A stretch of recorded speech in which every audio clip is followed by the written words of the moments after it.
9 diena, kada medituojame į savo asmenybės dalis.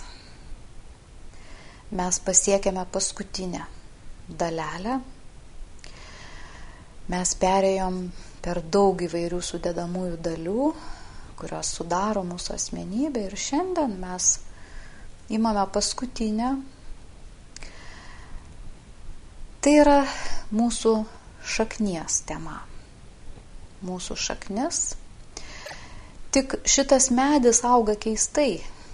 Jis auga iš obolio, taip pat per obolio šakelę.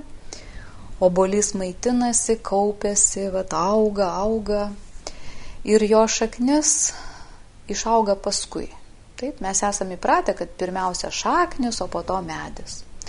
O čia pirmiausia mes turim užauginti medį ir tada įleisti šaknį. Ne kiekviena sėkla tampa medžiu. Ne kiekvienai sėklai yra leista tapti atskirų savarankiškų augalų. Kam yra leidžiama? Tam, kuris nuėjo visą evoliucijos kelią ir tapo individualus, tapo savimi, tapo ypatingu. Bet tada jo sėkla kaupia visą informaciją apie savo visą evoliucijos kelią. Ir ta sėkla išleidžia šaknį ir tai sėklai leidžiama užauginti kažką naują visatą. Na, kaip pavyzdį mes galime imti kažkokius didžiuosius mokytojus. Pavyzdžiui, koks nors Freudas arba Jungas. Galbūt kažkokia motina Teresė. Galbūt koks Ošo. O galbūt, koks nors Einšteinas. Tai žmonės, kurie buvo verti sukurti savo mokyklą, sukurti savo pasiekėjus, tai yra, aš surinkau kažkokią patirtį, kuri buvo naudinga, veiksminga pasauliui, ir iš to išauga nauja visata. Iš to atsiranda kažkas naujo pasaulyje.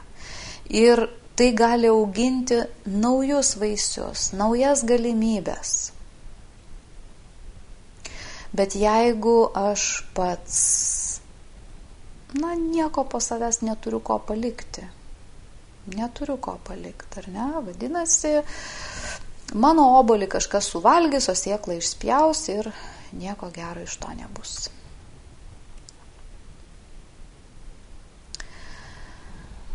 Taigi, šaknų tema. Ką tu po savęs paliksi?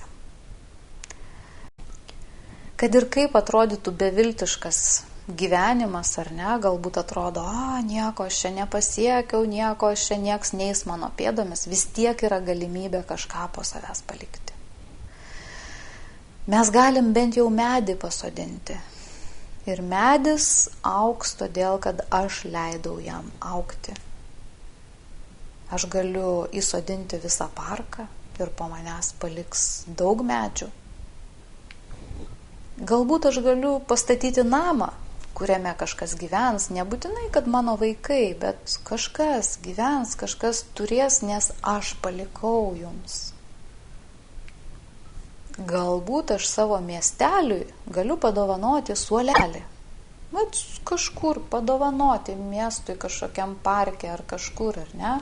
Rasti būdą, kaip galiu palikti. Yra galimybė palikti po savęs kažką.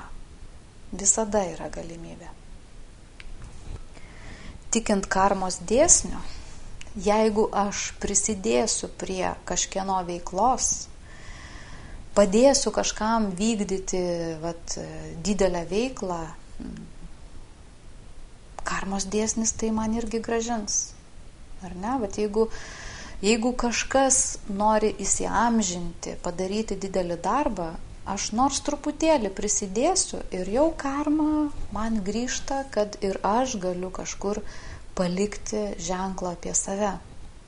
Mes žinome, kad faraonų kapus, faraonų šventyklas statė labai išmintingi žmonės ir jie piešė nuostabius ornamentus, nuostabius užrašus, nuostabius piešinius.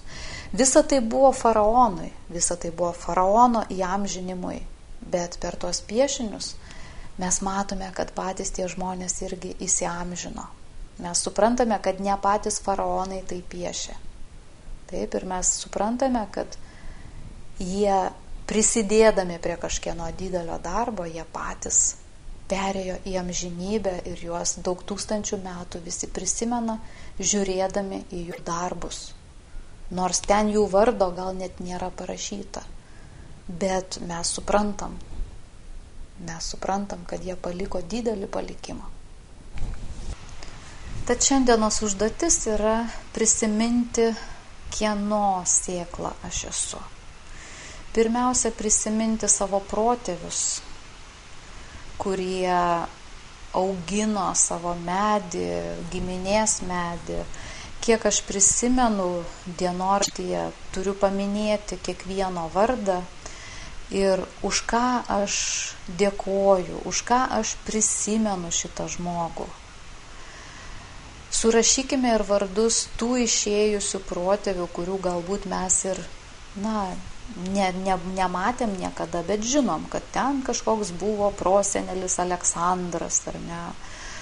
Užrašykim, tegul lieka jų vardai bent jūsų sąsiuvinyje, kad liktų atmintis, kad jie buvo ir prisidėjo prie to, kad būčiau aš. Mūsų žemiškoji šaknis. Ir prisiminkime savo šeimininką. Mes pirmąją dieną meditavom į savo kosminę obelį, kuri mane augina kaip obolį, į savo šeimininką, kas jis toks yra.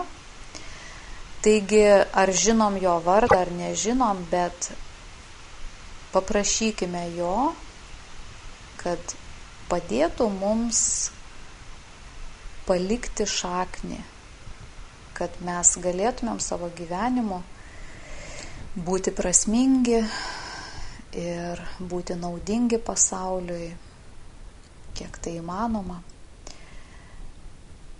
Ir kad pavyktų po savęs kažką palikti, bent jau medį. Susitarkim su savo šeimininku, ką paliksim.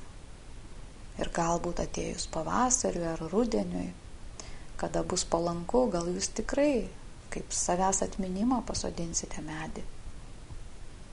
Ir tai jau bus labai daug, nes medis reikalingas šitam pasauliui. Taigi, tokia dviguba užduotis – prisiminti savo žemišką šaknį ir prisiminti savo dangišką šaknį, išreikšti pagarbą, padėką ir viltį, kad ir aš po savęs kažką taip pat paliksiu.